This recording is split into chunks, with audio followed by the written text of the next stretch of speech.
you ever use your verses that you're saying to set your motivation? Because I do that, and sometimes it's quite a good thing, and sometimes I feel like I'm just... Yeah.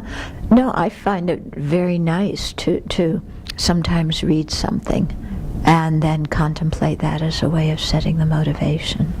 Sure. I was actually thinking of the sadhana as well. Oh, well, yeah, well, that's the idea in the sadhana. Why the sadhana has refuge and bodhicitta is because when we say the prayers, we're supposed to think that.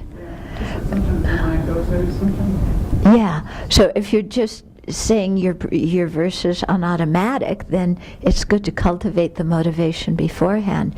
If you're used to paying attention and you cultivate the habit of paying attention to what you're saying, then you can go right into the practice. You don't need to take time and cultivate a special motivation beforehand. Yeah? Is it okay to do Lamrim contemplation within the motivation? Yes, that's what I'm getting to. Okay? So it is fine to do Lamrim motivation. Lamrim meditation as part of your motivation. Okay. So, but I'll get to that in a minute. So we're going to be doing the retreat on the 4 establishments of mindfulness. And it's very helpful to understand how this practice fits within the stages of the path, or the Lamrim. Okay? Because what often happens is people learn many different practices and receive many different teachings, and then it all becomes a jumble in their mind, and you don't know, what do I practice first and what do I do second, and how do all these things fit together anyway? And since there's so many different topics, and in Tibetan Buddhism so many different kinds of meditation, you could get really confused, and it really takes some time to get an overview of the path so that you understand where things go. Yeah, so if you're confused at the beginning, don't worry about it. You know, if you're confused, it means you're learning. Yeah, if you know it all, then you better get worried. Yeah, because if you know everything, then, you know, arrogance has taken over and you can't learn anything at all. Okay, so in the stages of the path, it's usually broken up into 3 capacities of beings, or 3 levels of beings, according to their own motivation. And within these 3, there's the motivation itself, that how you divide the 3 beings, but there's the meditations you do in order to cultivate that motivation, and then there's the meditations you do in order to fulfill that motivation.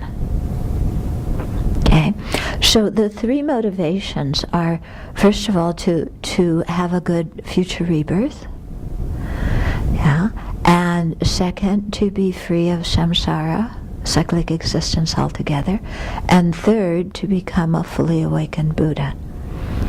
Within the first motivation, to have a good rebirth, that having a good rebirth is kind of the high part of that motivation. The lower part of that motivation is just to have a happier life right now. And Dharma practice can help us have a happier life right now.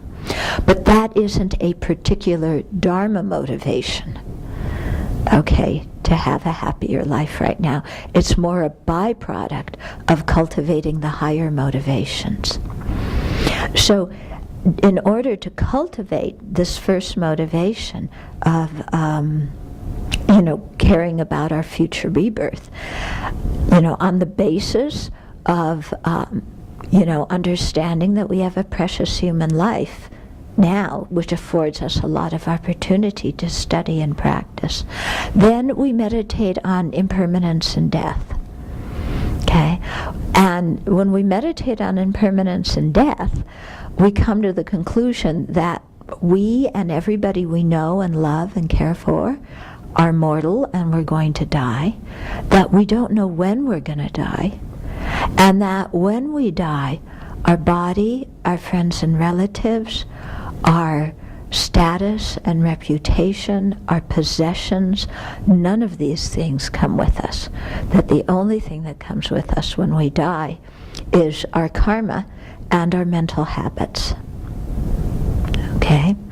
And so, when we realize those three things, we start to think, therefore I have to practice Dharma, because I don't know when I'm going to die, and Dharma is what is important. I need to practice now without putting it off, because I don't know when I'm going to die. And I need to practice purely without mixing it with worldly concerns, because at the time I die, all my worldly things stay here, and my consciousness goes on alone. Yeah.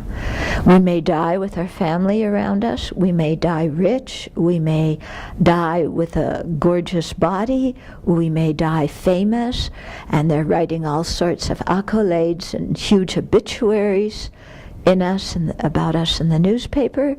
But we die alone, and none of those things come with us, and at the time of death, none of those things can help. So it's really important to practice the Dharma purely. What does pure practice mean?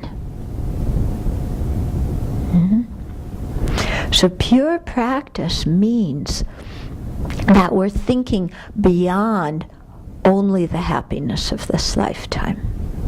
Okay? Thinking about the happiness of this lifetime is something everybody does. You don't have to be a Dharma practitioner to think about the happiness of this lifetime. And in fact, being stuck on thinking about the happiness of this lifetime often becomes the condition for us creating a ton of negative karma. Because the mind is always thinking, I want what I want when I want it. And I want to have my way, and I want things the way I want them to be, and I want to have this, and I don't want to have that, and so on and so forth. And you can see how that motivation that's just fixated on the happiness of this life leads to attachment, and attachment, with greed and everything that involves, lead us to commit a lot of, non-virtuous actions. Then when people or conditions impede our happiness, we get upset, we get angry, we're full of resentment and bitterness. With those kind of afflictions in our mind, again we create destructive karma, which, and so all that destructive karma becomes the cause for lower rebirths. And if we trace it back, it's due to being totally focused on my happiness now. Yeah, isn't it? Can you see that in your life? Yeah, it's very good. Do a little life analysis, a little life review, and look at what your motivation for most of the things you've done has been, and how have you acted due to that motivation? Out of attachment to friends and family, have you acted with pure motivation, or have you done things with greed, with partiality, lying to protect a family member, maybe, or doing something dishonest in order to get more for your own family?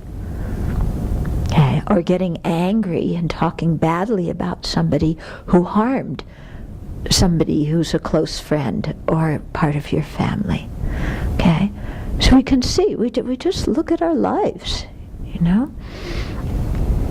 So when we meditate on death, this becomes very clear, and we start to differentiate, what is constructive karma and what is destructive karma. Now, and we become concerned with the karma, the actions that we're creating, because we see that they bring results, not only in this life, but particularly in terms of what we're going to be born as. So then, after we think of precious human life, death and impermanence, then we think, well, where could I be born in? Yeah? And we do a little life review, like I was just saying, and we see the actions that we've done. And we become quite concerned because we've done a ton of negative actions. I don't know about you. I like to think I'm a good, wholesome person, but when I really look at what goes through my mind each day, how I speak to other people, how I behave, the amount of negativity is amazing. Yeah. And the thing is that negative actions bring as a result unfortunate rebirths. So that means rebirth as an animal, as a hungry ghost, as a hell being. In other words, our attitudes and our actions create the external world that we then inhabit. Yeah. They don't necessarily create the table and things like that, but they make it so that we're attracted to that kind of life form to be born into. If you're a person with a lot of anger and hatred and suspicion, then, very easy to take rebirth in the hell realm, because that's what the hell realm's all about. Pain, anger, suspicion, these kinds of things. If we have a lot of greed and dissatisfaction, I want more, I want better, I want this, I want that, that mental state leads to rebirth in the hungry ghost realm, where we're never satisfied no matter what we get. If we like just tuning everything out and being lazy and go to sleep, and we don't care anything about cause and effect, don't consider that our actions have an ethical dimension, and we're just spaced out all the time, that's creating cause to be born in the animal realm. So you can see something that's relating between these mental states and the physical representations that they take on of those mental states. Okay? So we become, when we start looking at the actions we've committed, we become concerned about where we're going to be reborn. That concern is very healthy. It is not a freaked out, terrified fear. It is a healthy concern that says, oh, this could happen. Can I prevent it? And if so, how am I going to do it? So it's not freaked out, I'm going to get born in the hell realm. And it's not, oh, Buddha's punishing me. And because there's no such thing as reward and punishment in Buddhism. None of that kind of stuff. It's just, the result of our own actions. So when we see where our actions are going to lead us, then we become concerned. And that helps us improve. Yeah.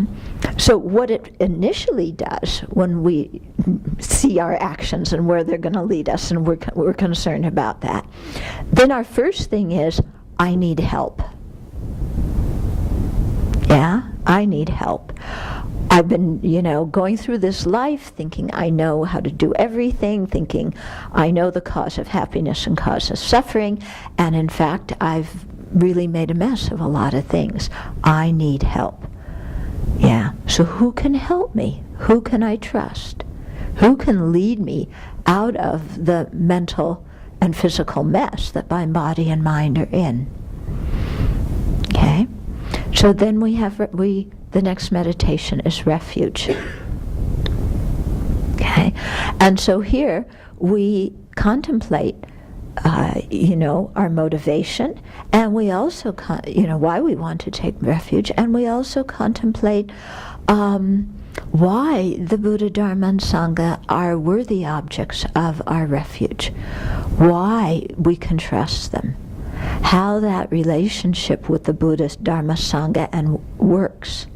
What are their qualities? What are their attributes? How should we think when we approach them so that we can establish a good relationship with the Buddha, Dharma, and Sangha? Okay, so that's the meditation on refuge. And then, having taken refuge in the Buddha, Dharma, and Sangha, what's the first instruction that the Buddha gives us? Okay, it's called get your ethical conduct together. Yeah. In other words, stop being a jerk. Okay? So that leads us to the meditation on karma and its effects. Now, because that whole meditation has to do with our ethical conduct. And, what actions create what kind of results.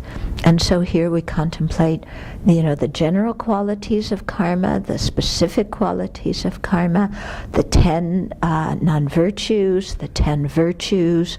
We learn how to purify karma. There's a lot of material in here about karma. Okay, so that's that first scope. The first level of practitioner. So the motivation is to seek a good rebirth. You develop that motivation on the basis of meditating precious human life, but then specifically meditating on impermanence and death and the possibility of a lower rebirth. Those two meditations lead you to care about your future rebirth.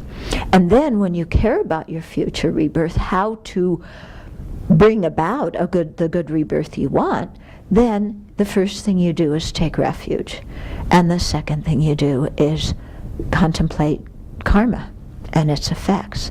Because knowing, how karma and its effects works is what gives you the power to abandon the causes of unfortunate rebirths and create the causes for good rebirths. So it's also at this point that you would take refuge and take the 5 precepts. Okay?